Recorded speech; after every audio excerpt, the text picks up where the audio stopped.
Okay, so today is going to be like episode 3 of my just chatting section of the whatever Wednesday format that I'm doing. And it's almost just like a placeholder for like if I don't have time to do anything else or whatever, if I just don't have any idea of exactly what I want to do here. I almost had an urge to do an MMO, like New World or something, try that again, or just some other random thing, but I could do that maybe next week.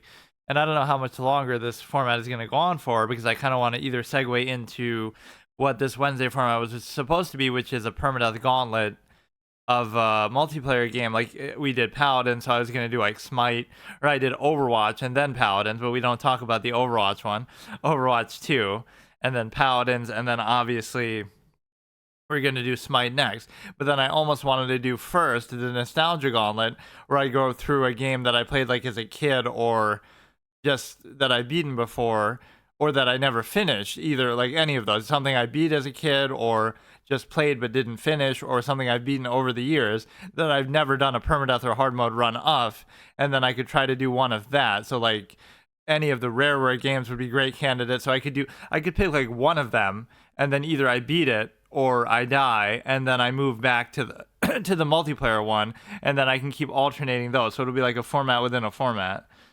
Give you mod. You want to feel the useless power. I thought I already gave you mod though. Or is that on like your other account? Yeah, let's talk about drugs. That's a good suggestion. This kind of is the debate format, I guess, in a way. Like this is the closest thing to it, but I guess I always kind of indulge stuff like that when I'm playing chess. It's kind of hard when doing other things, but you got mod in your other 5 accounts. Okay. Hang on. But yeah, so I've seen this thing lately, like, oh, marijuana users have a higher risk of heart attacks.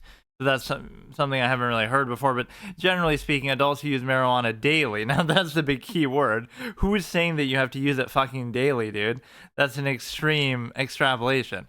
And had a 25% higher on. But this is how, sort of headlines and news work. You'll end up doing it like they'll keep saying marijuana causes increased heart attacks, or they'll emphasize those words and those points. But what about the fact that, oh, you have to use it daily and you have to use probably a certain amount of it and all these other things? 42% higher odds of stroke than people who didn't use it at all. So it's like a loaded thing. Like that might be true. Although to be fair, I've never historically really heard that. But I guess maybe there weren't this big of a sample size of people to try it on. But because now it's been legalized in so many places. But no, that was always one of those drugs that was like incorrectly banned, right? So there's a few different takes on this topic. Okay, so it's banned for the wrong reasons. It's just taxation. They want to control it a certain way. It's not as bad for you as liquor. It's not as bad for you as cigarettes, but yet they let you sell those. So it was never about your health. It was always about some kind of other means of control around it. It was harder to regulate, things like that. But here are the two kind of perspectives. On one hand, you should be able to go to the pharmacy, let's say, and get any kind of drug, hypothetically, people might say this, that you want. And it's like, okay, they would control the amount that you get the same way as anything else, even if it's a recreational drug. The flip side of that is, it's kind of like, this is kind of a hard thing to discuss in this day and age, but it's like you could I don't want to get in trouble. Not that I'm really a very well-known streamer. No, I won't play chess. I don't think I'll play anything. This will be just like a just chatting thing where I just like react to stuff or whatever. I look at news articles. Simply. Oh, you mean he's playing chess? I don't know. He's been playing chess a lot. Yeah. I guess I can look at his profile and react to that. A 2,000 plus chess player that we know, which maybe the more that I look at it, because whenever I play him, he doesn't seem that great, with all due respect. He's like maybe gaming the system a little bit and cheesing, like where he could be, his average opponent's only 1,600, and so I don't know about that. And he wasn't even provisional before, but whatever, he still is a very good player. I'm not going to discredit his rating, obviously. Like I couldn't get to 2,000 no matter what I do, but he is very good, and we'll see how far he gets. But definitely one of the best success stories of who I've met on this experience, just to see his rate of growth, because he was worse than me when we started. This is like February 2022. I was playing like LA Noir. I remember him watching that, and then, we kept playing chess in between or at the end or whatever. and he was like 900 rating or something like that on chess.com or wherever. And it's not like, oh, this is inflated that much by 1,100 points. But no, he genuinely improved about 1,000 rating in like a year to 2 years time. Whereas, of course, I haven't improved really at all. But no, I was talking about, I mean, you can always do chess in a just chatting thing, but I do enough chess as it is, especially lately. I've been doing it off stream a lot and recording it and uploading it. So, like, that's just fucking too much right now. So, I almost need a break from it. But that's almost one of the hardest things with it is the burnout factor. Like, it's not, this is like a good life philosophy thing. Sometimes the hardest part isn't that, oh, you could study 12 hours a day to be a lawyer or a doctor or to be good at chess or something, right? And you could do it. Right. So it's not a question of whether you can do it or not. It's a question of how badly you want it. So at some point you'll get bored or burnt out or you'll just quit and not commit to it. So the hard part isn't the act of simply doing it. Like, oh, are you capable of doing it potentially? It's the act of how committed are you and how much are you willing to sacrifice and how much time and effort are you willing to put in. So it's not a question of your innate ability there. So I always hate that. And I use that analogy of somebody like in school who would say, oh, well, ha ha, tee hee, it's like a girl who says it or whatever, hypothetically. Like, oh, I'm just not smart enough or oh, I'm just stupid. But they'll say that, but they'll also not put in the effort. If you wanted to be smart, you could study more, you could, put forth the effort. But I hate that sort of preconceived notion that, oh, I'm just not innately this way, so therefore I'm not even going to try, when the whole fact that you're not trying and think that is the reason why you're not good in the first place, right? There's still some gradation where some people might be naturally better or worse at something, but oh, you got to 1600, nice. Chess.com, I'm assuming, because obviously, because you were like already 1800 on the chess. Nobody really gives a shit about the chess. So yeah, the drug thing that we were talking, I'm kind of getting back in the rhythm of, see, like, I don't even have to react to anything. This would be the power that I would have before. Like, I could just sit here on the screen and this is it. You're not even reacting to anything. Or I should almost react to videos, and I should try that, but I also don't want to get banned, or I just always believe, like, I don't want to steal content, but the sort of ease and laid back nature that some of these big streamers react to YouTube videos and stuff kind of pisses me off, because it's like they'll get in trouble and then they'll get all pissy about it and entitled, like, oh, they didn't do anything wrong. But also, it's like they just feel like they can do whatever they want. XUC goes to Kick and watches the fucking Dark Knight live on stream and shows it. And then, oh, whoopsie, I didn't know you couldn't do that. Like, what the fuck? It was like he was sort of flexing and testing how much he could get away with. And it's like he got $100 million deal, and that's the first thing he decides to do. It's like, come on, man. That's so stupid. You're going for 1700, nice. Yeah, I gotta first get to 2000 on lit chess before I go back to that wretched site, because something is either wrong with it or wrong with me or wrong with the game itself. Yeah, as far as the drug thing, like, okay, maybe you should be able to go to a counter, a pharmacy, and get anything you want, including things that are, illegal and banned, maybe for even good reasons. I won't even name them, but some of the extreme things and hard things. But this conversation makes me a little uncomfortable. But the point just being that, would that be acceptable? In a free society, you should arguably be able to do that, even if they control the amount that you get and things like that. So it's either that, or you have to draw the line at some sort of clear, defined reasoning for why it's banned. So, something like marijuana, it's hard to justify that, because even with whatever anecdotal stupid studies we're seeing here, like heart attacks and stuff, generally speaking, there is no real good reason for it to be banned, as long as you have cigarettes and things like that. So where you draw the line is interesting.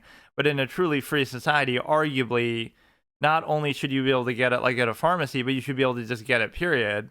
And so then you have to draw the line of, like, what amount of that is really worth it, right? To have, and that's kind of the thing with how there's always this assumption in society of, like, does your society depend on the goodness of people? Like, assume that people are inherently good, therefore we depend on that. Because, for example, law is, like, always reactive. So if you're walking down the street or you're living across from your neighbor and you expect, oh, everybody's inherently bad and out to get you, then you'll never feel safe, even with the law in place, because they'd be out to get you and they would steal from you or hurt you or kill you. And then the law enforcement would come and react to that and sort of try to discourage similar behavior through the threat of enforcement by appealing to the same egotism that would motivate you to commit the crime in the first place.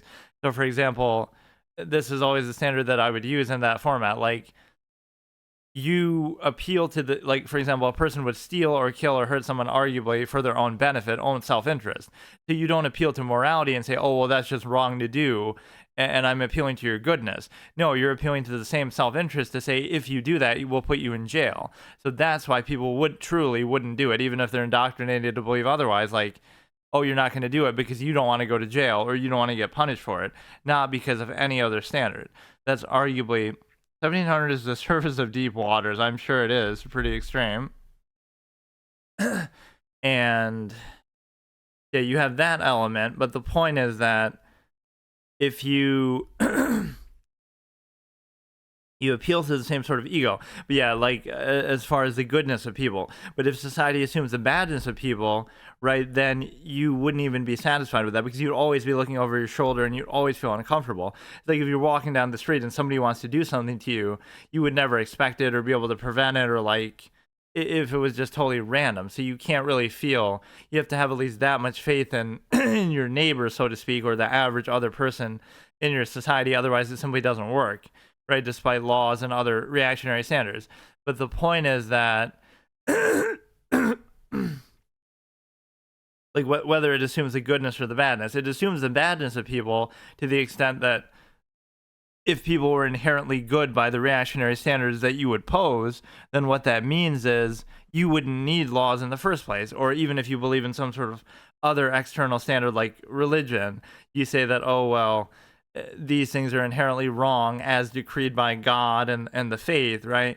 But if that was true, then why would they allow you to do them in the first place, right? God wouldn't have created you with the ability to do it, or even beyond that, you know, oh, God will strike you down with lightning or whatever. And so, like, why wouldn't they do that? Then you wouldn't need law and order. You wouldn't need lowly humans to enforce this divine decree. So there's a lot of holes to be presented with that. And the other point is that, like, just as far as you, what you assume in people. So you're assuming the badness that people would do all the things that naturally you're saying are bad, right, if they weren't held in check. And then you're also assuming, you're sort of relying on the goodness of people to say that you wouldn't rely on it to such an extent that you have to trust that the average person is good and not going to commit a crime or not going to do anything wrong. Because if the average person was going to do that, then it would just be sort of overrun, right? It wouldn't matter how many officers of the law you have or how many, you know, rules and things you have, because then there's 300 million people, let's say, just in the U.S., right? That, or anywhere, whatever your population is, it's going to be too big, so you really can't control that, right? The majority of people have to, in and of themselves or through indoctrination and other reasoning, they have to just not do anything wrong, because otherwise it would be just out of control. So there's always this assumption, like we were talking about with the whole drugs argument, there's always going to be this undercurrent where you make it illegal, and not only does that not guarantee that it's not going to circulate around, right, illegally, it even guarantees that it will circulate around illegally, because that always gives people an incentive to do it. Like how prohibition kind of helped and gave rise to a lot of criminal lords and this kind of thing, because now they, you know, the ordinary person just wants to drink after a long day of work, but because the government's banning it, then all of a sudden, you know, people don't feel that bad about doing it because they, you know, they're not really doing anything wrong, they're not really hurting anyone. So it creates like sort of the opposite intended effect, where these criminals are becoming more powerful and wealthy and running all these kind of things, and the ordinary person is supporting them because they don't really feel like anything is wrong innately with what they're doing. So that's one form of it. Like, by simply outlawing something, you're not actually going to stop people from doing it. You have to have some other better motivation in mind. And in a modern society, what happens is everything becomes sort of overextended in two senses. One, it becomes like overpopulation, like there's too many people to, again, not even in the sense that people mean sometimes, like with all these conspiracies and depopulation and stuff, but it's more just like the more people there are, the less inherent value that each person is going to have, or everything becomes like sort of sacrificed as a result for this sort of collective mindset that wouldn't be necessary. You see this a lot in like sort of a zero-sum reactionary sense. Everybody has these preconceived notions and people become more cynical and things like that. The more people there are, the less you get sort of separated from this sort of innate inherent state, and everything has to become sort of artificial to make way for, you know, fitting into some sort of social contrivance or social mold. And then the other side of it is that, what was it? It's the fact that there's so many people, so that becomes overextended, but also, I can't remember now. You know what I would use sometimes is I would have like this thing on screen that would like text to speech or voice to speech, where like, so whatever I was saying would just appear on the screen. So just for the sake of, I guess that's like almost the equivalent of captions, or it would help me maybe keep track of things and other points that I'm talking about. I can't remember when I actually use that. I use it on this channel too.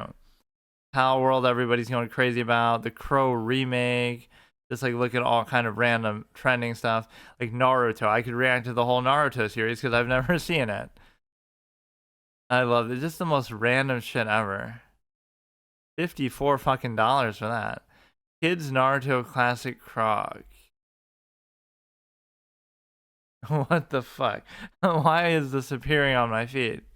I'm feeling lucky. Can sometimes get you in almost in trouble. Lauren Bober. See, like there's people like this who turn into little sort of scapegoat, like whatever. Like, okay, she's just one person, but they'll use this to sort of define a whole political party or whatever, and then there's so much fixation on it. So it becomes a very cult of personality thing one way or another. You can do that with anybody, right? Like, I don't know of an example offhand, but somebody does something wrong in a particular position, right, who supports somebody, like, okay, they support Trump or Biden or whoever, so therefore that discredits not only them, but it discredits everyone who supports them too, and it discredits that person too, and it discredits their entire party, and it discredits like hundreds of millions of people, right? Just because, yes, this one random person who happens to be a part of that group, it's always the easiest fallacy to use. And this is almost like a false flagish sort of technique that you can use with people. Like, one person does something wrong, right? Like, okay, you have a group of supporters for some hypothetical person, and one of them, just one out of 1,000 there and millions everywhere, does something wrong, crazy, so therefore they're all discredited, and that's it. Like, that's all it takes. And that's such a stupid way to look at it. There was something like that with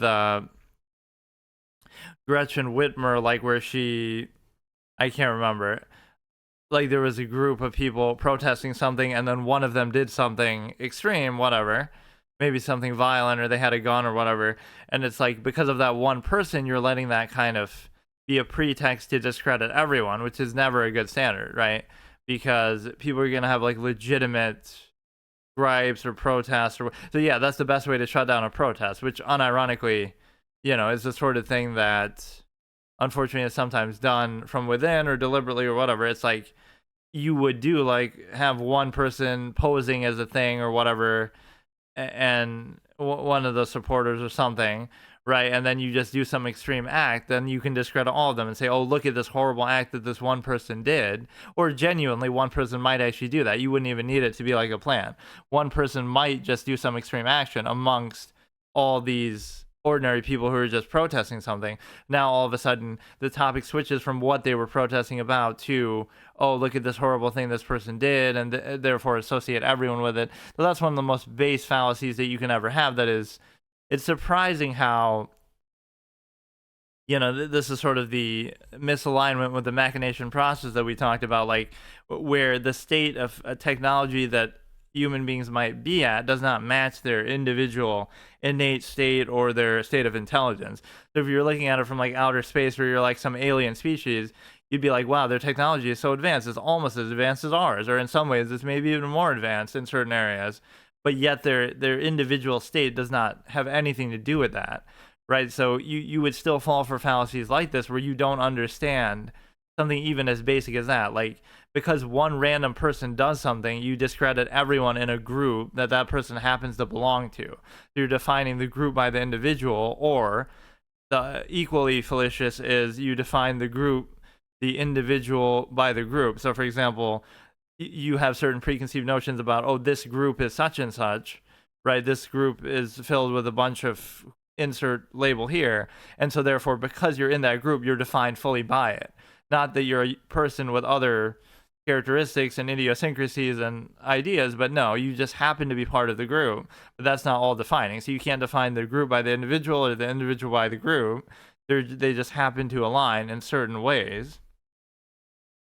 And what is that emote? Oh, that's actually perfect. That could be mine. I always wanted to have one like that. That would be like my little Diablo Shawshank. That's actually perfect. What is it actually called? How come every time I see an emote, it's like I've never seen that one before? I guess because I never see any of them because it's not like my chat's super active anyway. But yeah, I would have to make one like that with the Diablo guy, which is like my channel art icon, which wouldn't even be that hard to do. But I'm just too lazy to make emotes or do anything. Oh, we can do something trending. I almost don't even care. Minnesota Vikings. I always think about with this. And I could go over like a whole. That's almost what I should do for a format like this. I could go over like all my years worth of different things that I've either written down or different like quotes and stuff, or I've just been kind of lazy with this and I kind of want to do it more improvisationally. But like all my chess titles and stuff like that, I could rank them, do a tier list of my own fucking titles or something, or different permanent runs that I've done and stuff. You know, rank different hard modes. Like what's the hardest hard mode that I've done of that's actually not a bad idea. I'll recap of some of them at least. But no, with this I always think of the line like one of the commentators says in Brett Favre's game. It's like I'm not even a football fan at all, but I just love some of these little memes and moments in sports in general. I'm not really a sports fan at all. Like, what does he say? Why would you even ponder passing? You can take a knee and try a 56-yard field goal. This is not Detroit, man. This is the Super Bowl. So then I use that in like a fucking, in a chess quote, like one of my titles for chess. This is how I come up with them. I take some sort of quote or meme and then I extrapolate, or I come up with like my own little in-character RP sort of line for it. But I put like, but why would you even ponder queenside castling? You can make 3 moves and play the King's Indian. This is not Le Chess, man. This is chess.com, because this is the big leagues, which wouldn't make as much sense now because I can't even play on chess.com. But yeah, let me do like, can I do a tier list where I just make my own? Where like I wouldn't even have to do anything crazy. I can just, whatever. I just want to do a list where I can just put my own thing. This is kind of a fun thing to do. I would do stuff like this, or I would do like Scribble.io or something. How do you just do it with your own shit? Like, even if I can just type it in. I guess I could just do it in, I could literally do it in Paint. Like, why the fuck do I have to do it like this? With some existing template. Create a tier list. Okay, just do it. Just fuck. Okay. Hard mode. Fuck me. Hard modes, right? So this will be, I'll just use my little initial thing there, answer options. So I'll just kind of rank some of them. So let me put, we'll just put as many as I can. This is kind of a clumsy way of doing it. So first we'll start with just, okay, what were some of the first ones I did? Okay, Luigi's Mansion, super hard mode. This was the first one that I did coming back. So right now I'll just do them in order that I had done them. And then we did Paper Mario hard mode. I mean, I guess they're all hard modes. What did I do after that? I could do one of these for like each of my categories from what I remember, like story games, which were some of the best story games or whatever. The sad part is with some of those, I didn't even finish them though, so I can't speak to that. Like the fucking stupid ass Danganronpa's playthrough where I lose to the DDR mechanic at the end of the first case. What did I do after that? Like Pokemon Y, first playthrough, permadeath. I'll just do some of these. Obviously, I'm not going to remember all of them. Dark Souls 2, we all know about that. I mean, if I didn't finish them, I almost shouldn't consider that there, but I will just for the sake of it, I guess. What else did we do? Obviously, PvZ, hard mode. I'm not going to write out the whole fucking thing every time, which I'm still doing to this day. What were some of the other notable ones? I guess I could almost look at my YouTube, but I didn't really upload all of them either. But the point is, this one is kind of easy. I'll even put like a rating on it. This is like maybe a 2 out of 5 because I even had to make it harder myself. It increases the values a little bit. It increases damage values, health values of enemies. But I even chose to make it harder myself, which shows you it's not hard enough on its own, kind of like the PvZ hard mode, where I chose not to use like the 5 unholy temptations of the Mushroom Kingdom. Speaking of drugs and addictions like that, the Life Shroom, the Jam and Jelly, the Ultra Shroom, the what were the other ones? Life Shroom, Ultra Shroom, Jam and Jelly, Metal Cap, and the Repel Gel. So I chose not to use those. But if you use that, it obviously would be a lot harder. This one's probably like a 4 out of 5. In fact, if anything should be a 5 out of 5, it's almost that. Because that was like a world first clear that people were even saying you couldn't do, and there were certain elements that were just bugged out and broken, like how you have to use the element ice and stuff on the purple ghosts because you can't suck them because they're not meant to be sucked because they have 0 health normally in the regular game, and the fact that they have 200 health here now creates like some sort of internal contradiction where the game doesn't know what to do with it. It lets you suck them, but it doesn't do damage. So now you have to save the element. So in like the Van Gogh room, that's a nightmare because you have like 5 of them together, and you have to save your element the whole fucking thing, and it's ridiculous. This one was pretty fucking easy, I'll even admit. I had a couple close calls, but you know, as far as the first playthrough permadeath, that's about as easy as it can get because I didn't even do the other external condition of like every Pokemon is permadeath too. I just did it for my trainer because I wasn't sure whether that would be suited or not. This would probably be, I'll also say 4 out of 5. Like, it's stupid because, oh yeah, like Doom Nightmare mode. See, that's one that I didn't do. Doom Nightmare. I'll even put like fucking 5 out of 5 there because of how stupid it is with the respawns and stuff. PvZ hard mode is maybe like a 3 out of 5. I mean, it's hard to say because I made it harder myself, and I did all these kind of other rules like the Crazy Dave challenge where whatever he gives you, you have to go with that and kind of use it. But I kind of like this idea where I sort of react to my own shit, which maybe seems a little bit limited or stupid, but like I wouldn't mind reacting to almost my own videos, and then that kind of gives you an idea of what to talk about, and you kind of latch onto a subject there. So you're not really reacting directly to it, but you're just kind of using an associative process where you take some idea and then you turn it into some sort of other conversation from there. Yeah, whatever. This is a little bit clunkier setup. There should be one that's just much easier than that to use, where you can kind of put in whatever you want to whatever. I don't know. It's not like I need a picture for it or something. I could just marijuana heart attacks. That was me who actually looked it up. Costco is like a interesting thing for me. I've almost never been to one. It's like one of those. It's like Sam's Club where it's like a bulk kind of a store. So I'm not really a bulk buy kind of guy. And I always wonder that about like rich people. Do rich people go to Walmart? Like I wonder what the consensus is. Where do they go to shop? I mean, I guess this day you could order like go to heaven. Yeah, go to Walmart. That was like the second one. Where the fuck did they shop? Rainey estimated that about 3/4 of Walmart's market share come from customers. Well, 100,000 doesn't really do it. I'm talking about literal millionaires. Where do millionaires shop? Or I guess they don't. They have people shop for them. Shop for groceries. Online stores I can understand. Erewhon. Is this like some kind of a joke sort of term, or is it a... No, it's a real thing. Supermarket chain, upscale market. Is it really though? Like it's got fucking same old shit as everywhere else. They just call it fancy so you can charge you more for it. Really? This is higher end. This is what we get.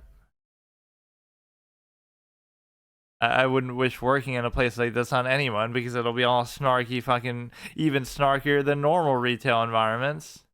Am I right? Or like tipping is always a good subject. It's like you can say that tipping is inherently bad and you should never do it. Why? Not because you're punishing the poor waiter, waitress, or whoever is expecting the tip, or the delivery driver, or something like that. It's like you're saying they should, the person employing them should pay them a good wage in the first place so that a tip is not required, right? To make you feel guilt you into doing it, like, oh, we're underpaying them and yet still keeping our profit. So like part of any business, if it's run properly, means that the wages and salaries of your employees should be included in the price that you're charging your customers for the product or the service.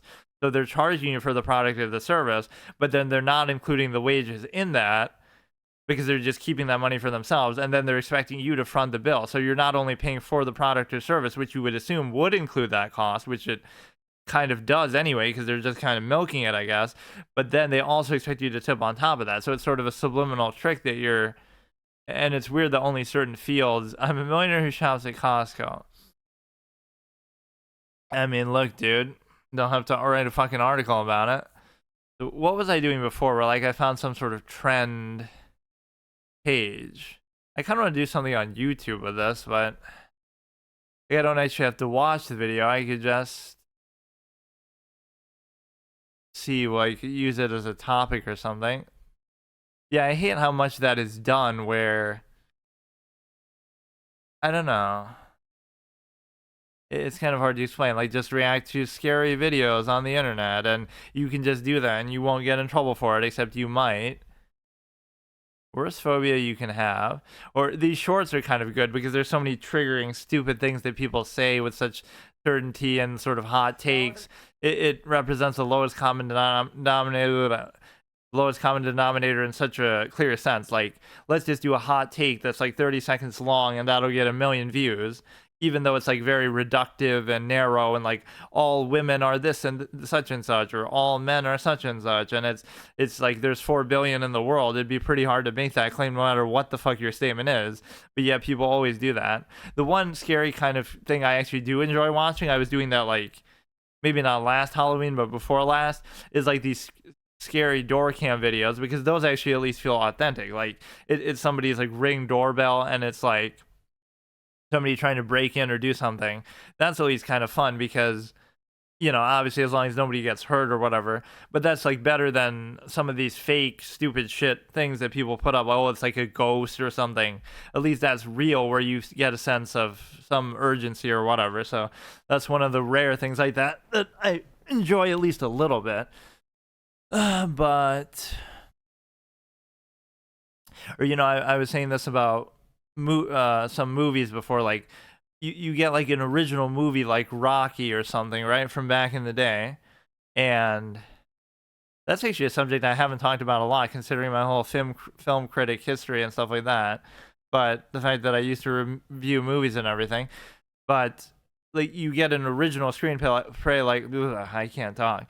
You get an original screenplay like Rocky, and it's so successful, and then it goes on to become the very thing it swore to destroy, like all these sort of overblown, overdone sequelitis things where you make like 10 different versions of it and it keeps going on forever and things like that. The problem with that is the whole intrigue about it, and the whole success story was that it was like an underdog who came out of nowhere in terms of Stallone as the writer and stuff too.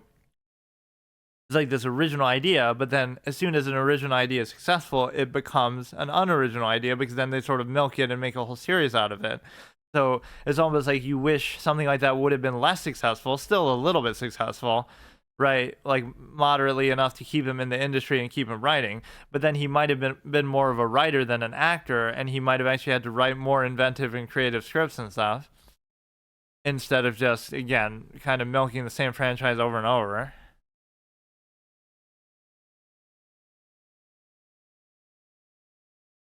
Let's see, what else is there? I don't know how it's even determining like what it shows me here, because it's not like I'm even logged in.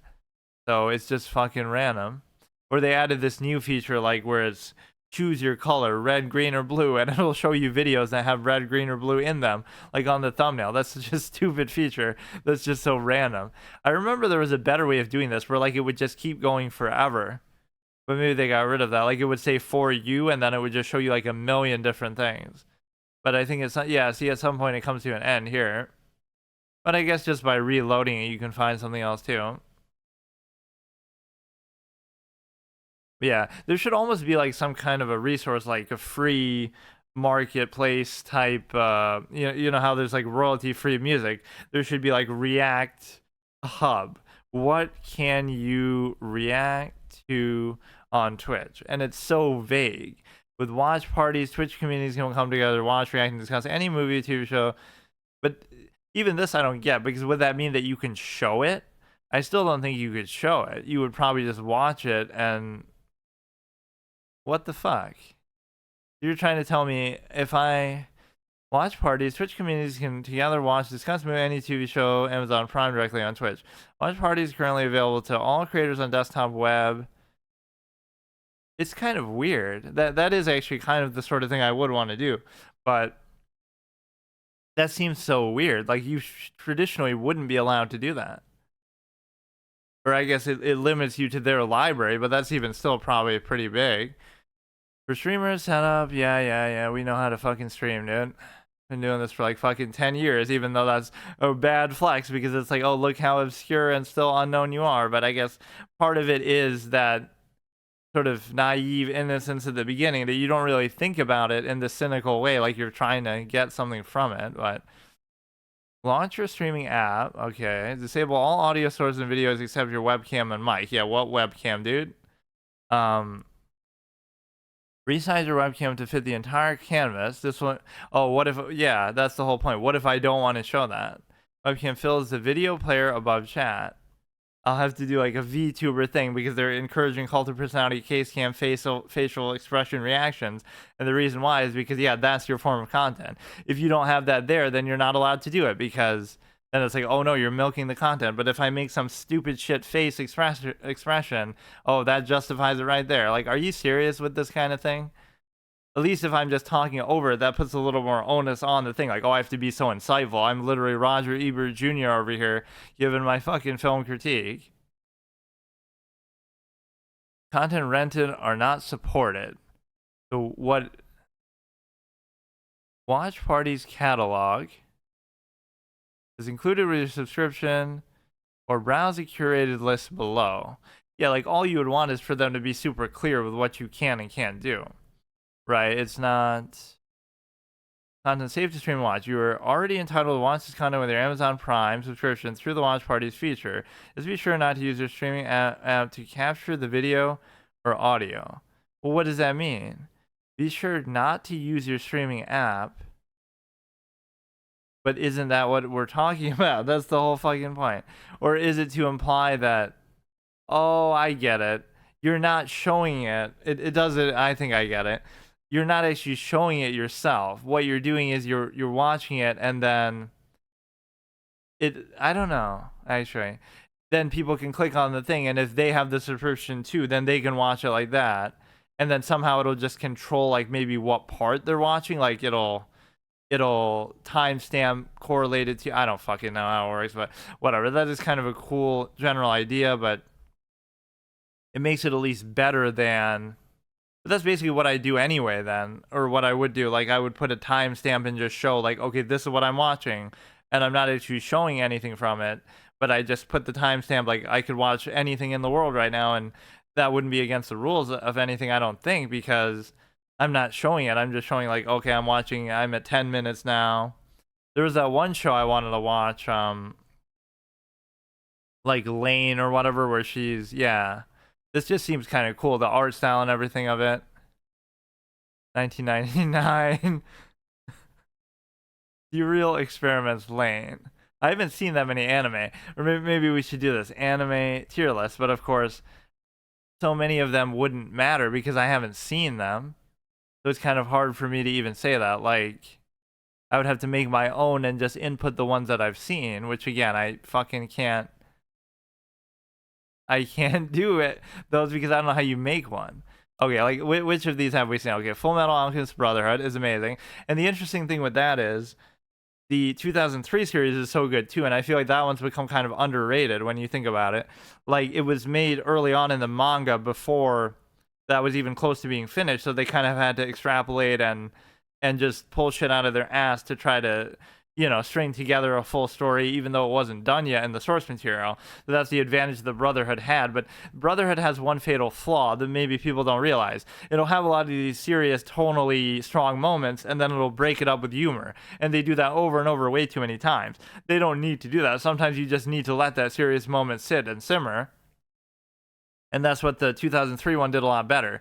The 2003 series has a much better tone to it, and it has a much better beginning to it because it sort of takes its time, and I don't know, like a lot of the same scenes are just better there, whereas in Brotherhood they sort of rush it at the beginning because they feel like, we've already seen this in the first one, and that's a bad philosophy to go in with, and I guess they have more ground to cover too.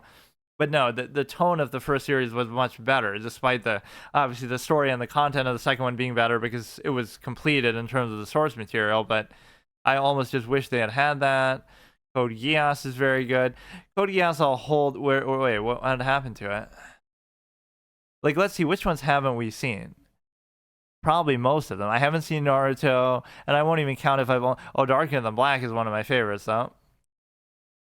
That might be a controversial one to put that high, but this is like the Yojimbo effect. If you've seen the Kurosawa movies, you might understand that's like there's like this build up, and then there's like action that's very like short and fast paced and like to the point, and it's like very high stakes.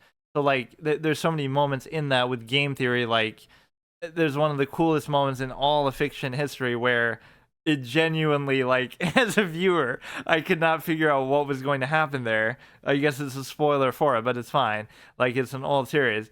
Like, the guy, one of the characters has a power where, like, she causes stuff to explode or whatever, right? Like, her voice, she's like an opera singer or some shit, and she causes, like, the buildings to crumble with that or whatever she can do.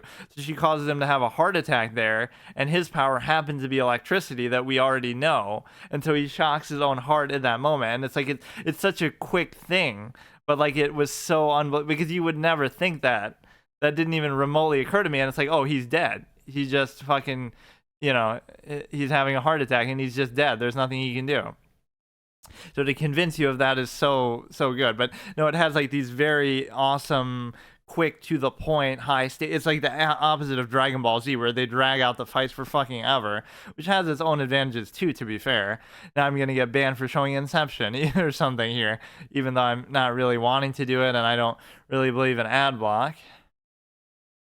Speaking of flaws with notable series, like even Nolan's action direction was not really the best. Even if you want to hide behind, oh, it's realistic, and even as much as I obviously like Nolan, it's like there's still a way to do it realistically that maybe would have been more convincing than that.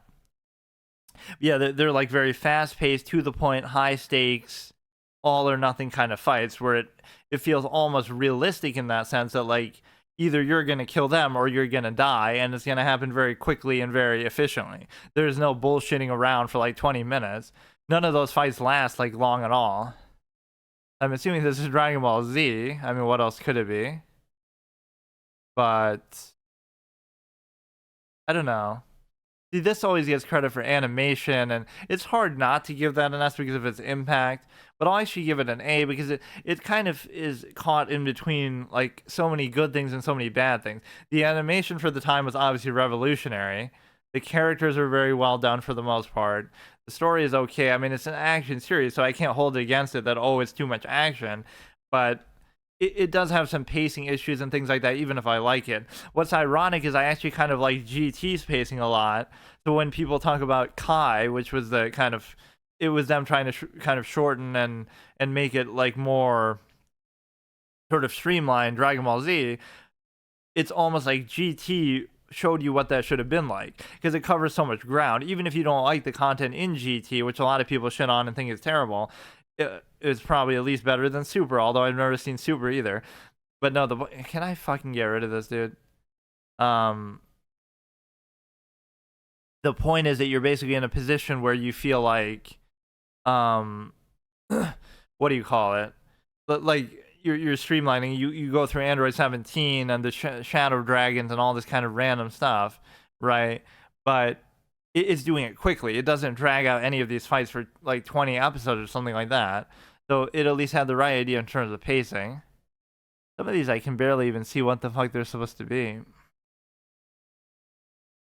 I haven't done one of these kind of tier lists or something in a while, but yeah, I've seen very few of them. I think that's Black Butler. I just know the name of some of these.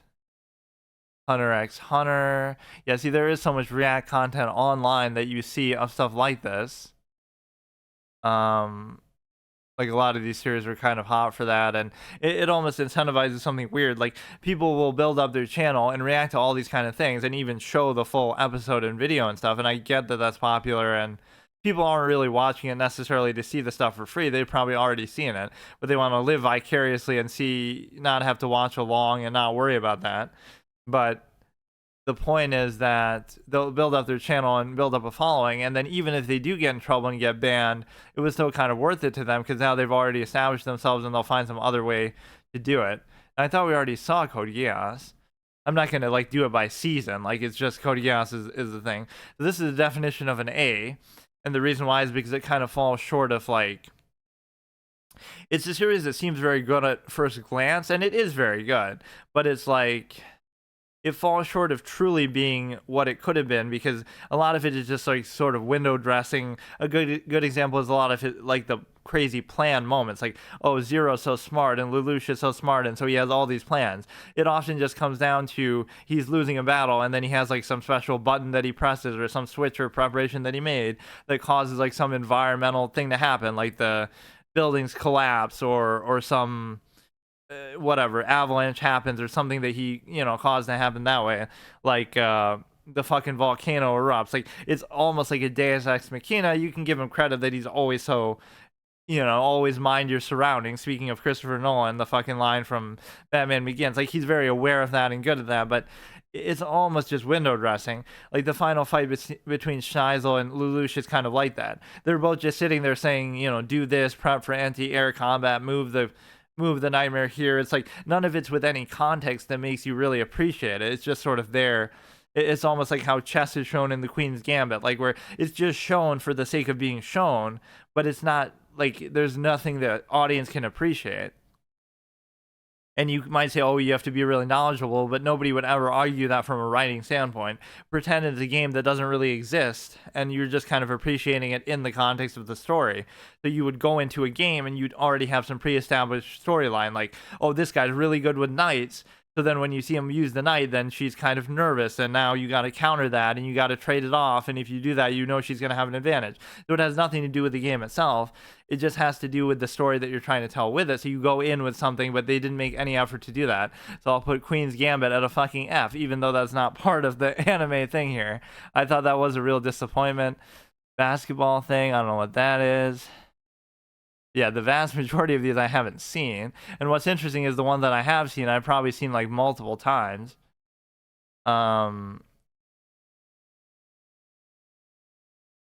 Let's see. Is the 2003 FMA going to be here? Steins Gate. There's some Steins Gate game that I had on. Okay, so we're not going to separate those. That's the same thing.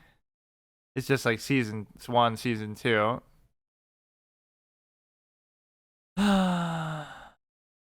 Yeah, I like how random these sessions are. Like, I just don't have any plan going in, which I almost should try to create a plan. Like, maybe I'll read through some shit, but I won't show it. So then I'll act like I'm just coming up with it on the fly. So I think most of this I haven't seen, or I really can't even tell what they are. Like, you're supposed to be such an expert on these that you would know just by looking at this little minimized picture that's not even written in English, that I'm somehow just supposed to know what it is. Now, Spirited Away is a fucking movie, not a series, but I always thought this was kind of overrated in a way. Like, Grave of the Fireflies, for example, is far better, which maybe I even skipped it over and I can't even tell based on these pictures, but I think it was just because, oh, it's one that caught the Western market's attention, and, in and of itself, it's just kind of okay, but there are better ones out there. So maybe it just gets credit for the animation, or maybe it gets credit for the sort of somehow universal appeal that made it appeal to the Western market and things like that. But there are far better examples of the same sort of thing if you're really looking for it. I feel like some of these are missing. Death Note is very close. I mean, it's got to be an S, but the thing about it is that basically you're in a position where season 2 hurts it a little bit. It doesn't hurt it as much as, like, I don't know. I feel like the ending of Code Geass maybe hurts that more, because the whole thing with, like, how the Emperor dies is such a bullshit thing. Like, he's the main villain of the series basically up to that point, and even though Schneizel is kind of a good final twist sort of villain, it just wasn't. There was nothing really behind that. This is like one of those all-time unconvincing villain defeats, though, that everybody shits on, and I feel like over time I've sort of softened my opinion on it, where I don't mind it quite as much, because, like, at least they qualified in this sense. Like, maybe some people misinterpret it. They think, oh, Nier beats Light, and if that was the case, then L should have beaten him. But they even say in both the manga and the anime that that's not the case, right? Nier even says himself that, oh, it was because of Mello, and Mello helped me. So basically, the whole point of season 2 is, oh, it's the teamwork, even if that's cheesy. Like, oh, Nier and Mello working together is better than L, so therefore they're able to beat Light. Like, to do a whole season just to get that point across is kind of stupid, right? And to rely on that, but at least they justify, like, okay, the combined efforts of those two is enough to beat Light, so I can accept it that way, even if the exact plan that they do is not entirely convincing. But yeah, like Red John from The Mentalist is kind of the same thing, where it's just unconvincing how it happens. And I hate to see fans try to defend that because they're so invested in the series, but I'm sure some of these maybe I have seen, I just can't tell from the picture what they are. So this is the casual nature. But also the 2003 FMA would probably go somewhere around here as well. And the one that people would probably disagree with is Darker Than Black being that high. And season 2 of Darker Than Black kind of sucked, actually, where, like, he loses his powers. He does the old Metroid Prime thing. Here, let me look at some of my writings here that maybe we have some good quotes or something we could go through. But yeah, to finish off on the Darker Than Black point, basically every fight had, like, a game theory to it. Like, the first episode, he gets shot, so it seems like, oh, he's dead. But then he had, oh no, he doesn't wear that vest as a fashion statement. It's bulletproof. Or what other ones? Like, every single fight has some sort of game theory moment like that. Oh, it seems like he dies because the guy has his blood on his mask and he stabs his fingers and it causes it to explode or whatever. That's the one guy's power. But then it was his own blood, so he kind of tricked him. And then again, that you shocked your own heart. Like, there's always some sort of something more than just straight up brute force going on there. So let's see. Let me read through, like, some of my titles or something. Or, like, chess episodes or something of the sort. I don't really know. Or I guess they wouldn't even be here. Let's just see if we have some interesting quotes to go through or something. Yeah, this is not exactly my favorite thing to do, but I figure it's as good an opportunity to do as any. There wasn't really that interesting of anything to react to, though. I just kind of go on random stuff. This is one of my old catchphrases, just like factually, objectively impossible, or mathematically impossible, that I would sometimes throw out there, and it would hold a certain weight because I would only use it in, like, very high stakes debate moments or something like that. What are some of these? These are, like, all clip. I guess you can't even see it, but let's just see if there's something interesting. Oh yeah, JJ Reddick plumbers. This was, like, some old conversation. He says everybody's like a plumber or firefighter that was playing back in a particular era, like with Bob Cousy or something. But the problem with that take is, like, everybody was then too, so including himself. So what made him so much better? Like, you can only measure somebody in any field. People talk about this in chess and sports and anything. You can only measure them against their peers. So it's like, that's how you define greatness. You can't say, oh, somebody now hypothetically is going to go in a time machine and go back there to where, in the 50s or something, with all the advantages that they had today. It doesn't make sense, right? You can't have one without the other, or then you'd have to give the advantages to those people too. It's impossible to measure that. Like, how good would Steph Curry be without a three-point line before there ever was one? Like, why would he have spent his whole life practicing that if there wasn't one then? You know what I mean? Unless he's like a regular Pete Maravich just trying to show off. But it's basically a case where you can look at it like, you're created by the environment that you live in, so it's unfair to separate the two. So whatever disadvantages that you think, oh, everybody is a firefighter or a plumber, that would have applied to you too. So you had to overcome that. So you're not exempt from that. You didn't just come from Mars or outer space or something.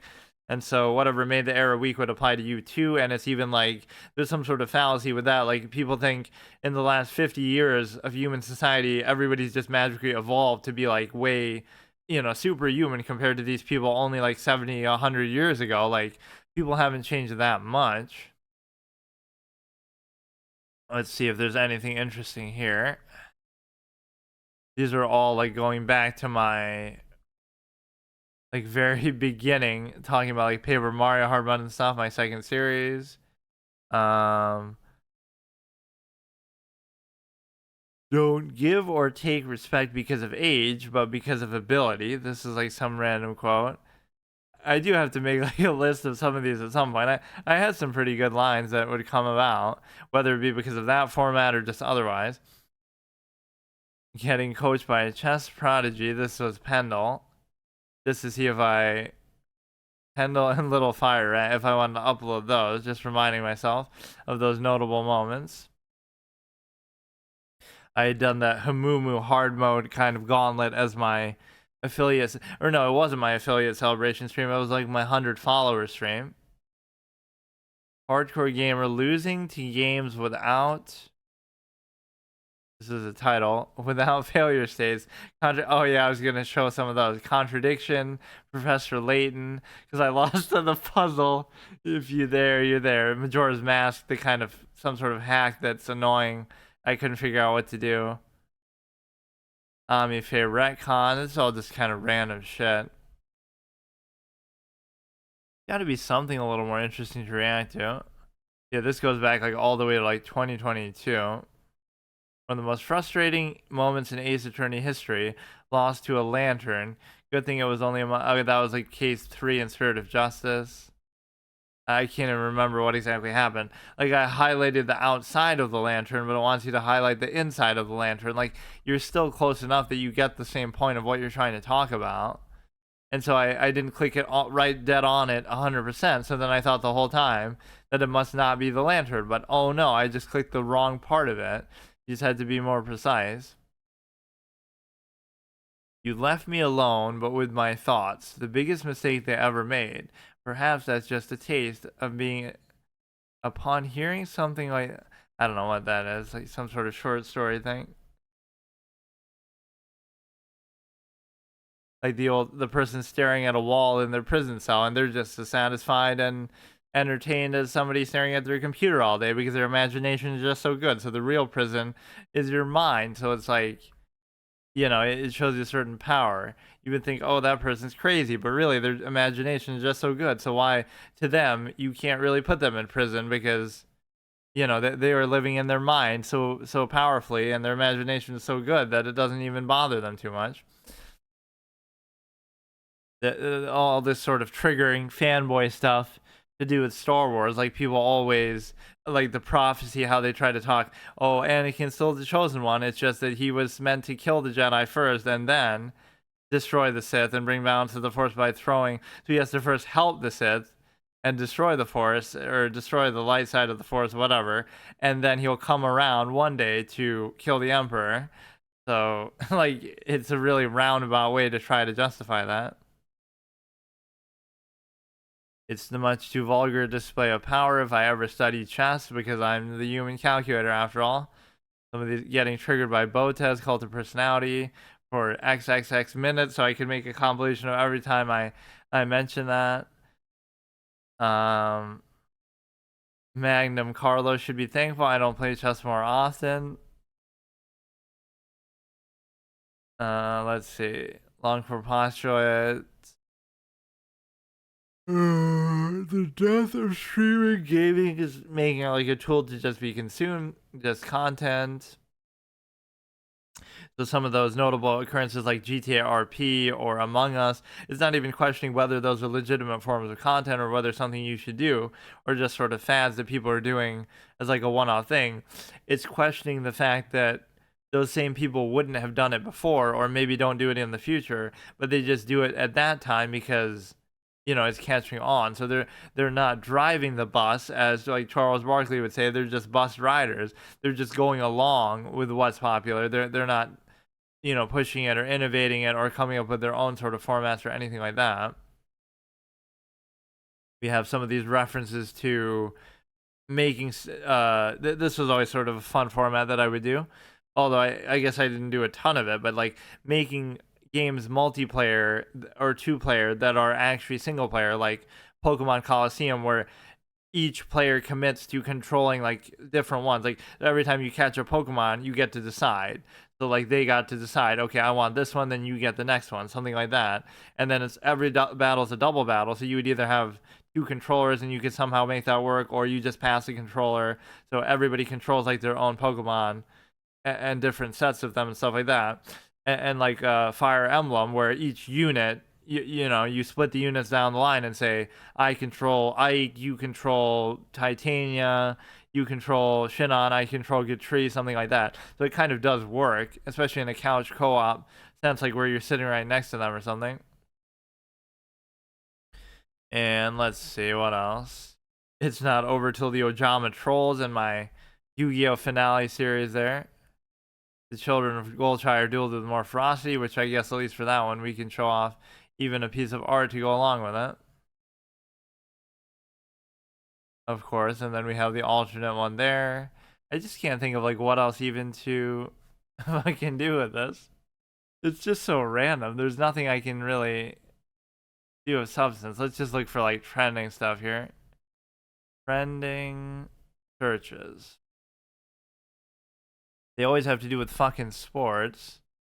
Comedian Richard Lewis dies, I think. Texas wildfires. Must be global warming, haha. Mitch McConnell to step down. Lauren Boebert, again, it's just one of those things that is emphasized way too much, because clearly that must discredit everybody to do it. That whole political party, I guess, that's all it takes. Or even in a micro sense, you can always look at that as like one idiosyncrasy is enough to discredit somebody. So, okay, Joe Biden plagiarized somebody's speech in his first presidential run in like the 1980s. So therefore his whole thing is discredited. Or the easiest way to debunk any sort of legitimate support that people have for Joe Biden was like, he had run twice for president before and he didn't get anywhere near 81 million votes or even get his party's nomination. So regardless of the false duality, like, oh, haha, he's better than Trump or this or that, none of that has any value, because it's like, he didn't have that level of popularity or support before. So that's how you know it's kind of contrived and forced and sort of pushed by propaganda in the media or whatever the case may be. Because, or you, again, you're not voting for, but you're voting more so against, which is how you get some of the worst leaders in history, because you don't have any conviction, right? There's no such thing as voting against someone. You have to vote for someone that you actually, you know, like or have some sort of faith in, or whatever the case may be. So the point is that you didn't get 81 million votes the other two times that you ran, but now you magically do. So something feels unnatural about that. Three ball not falling, Celtics beat Sixers. Everything to do with fucking sports, dude. Literally everything. Golden State Warriors.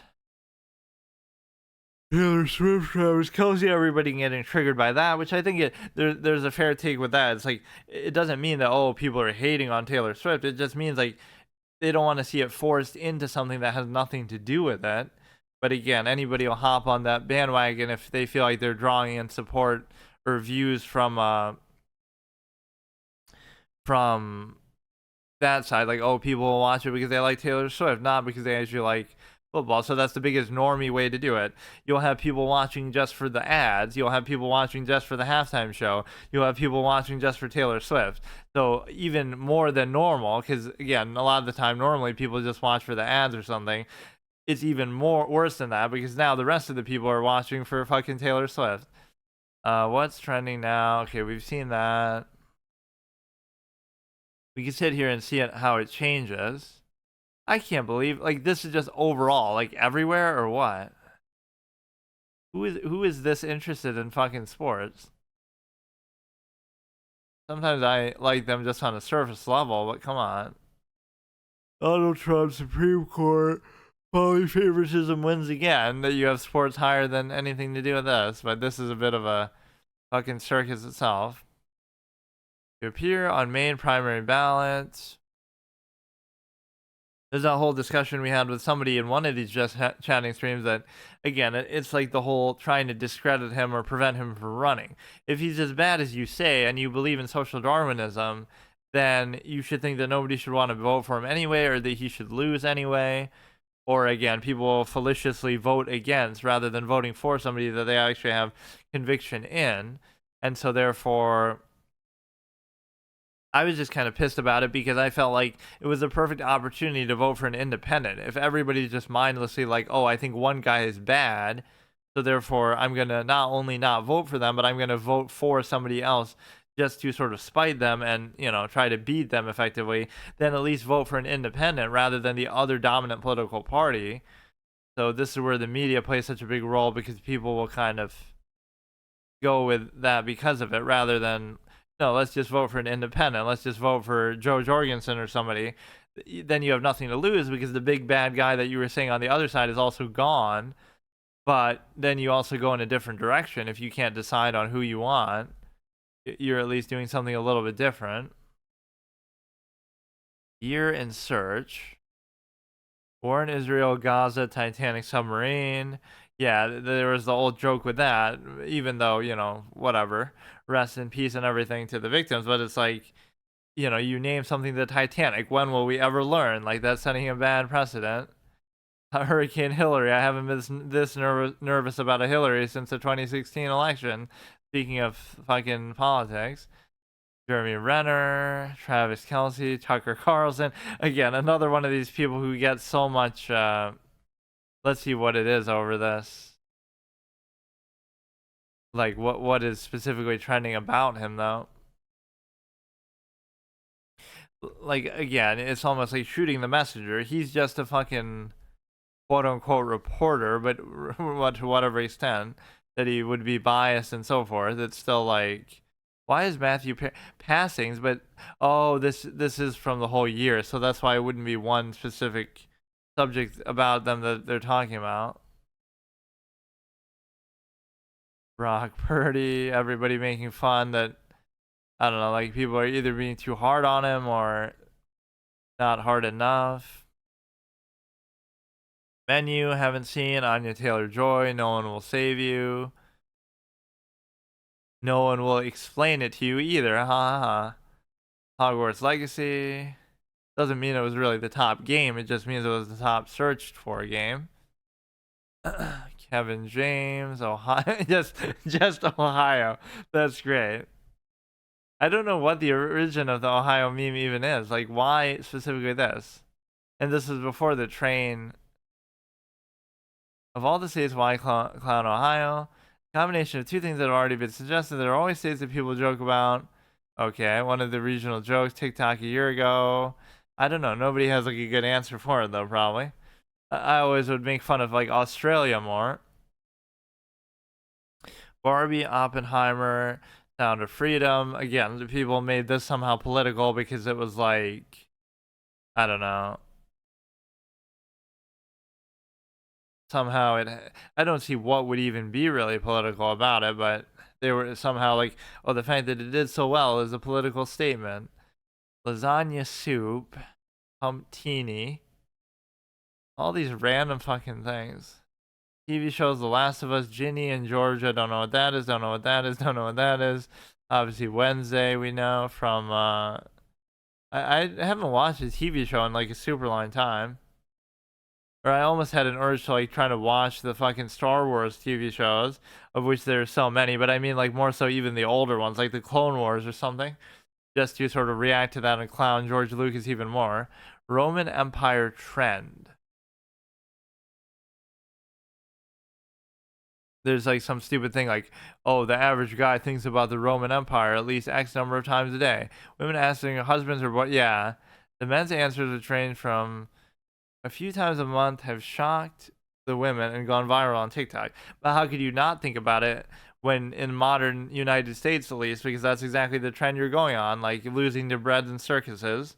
Rome lost to bread, to fucking welfare, which is exactly what we have so much of in the US now. Handouts, giving people free shit to distract them and keep them from revolting and all this kind of stuff, because otherwise they would be in a impoverished state. And that's how you control sort of a peasant population, so to speak, right? The poor people who would rise up and rebel, you just give them enough to live on, free bread, free food, whatever, free lodging, and then they'll be satisfied, right? And they won't rise up against any sort of issues or corruption that there might be.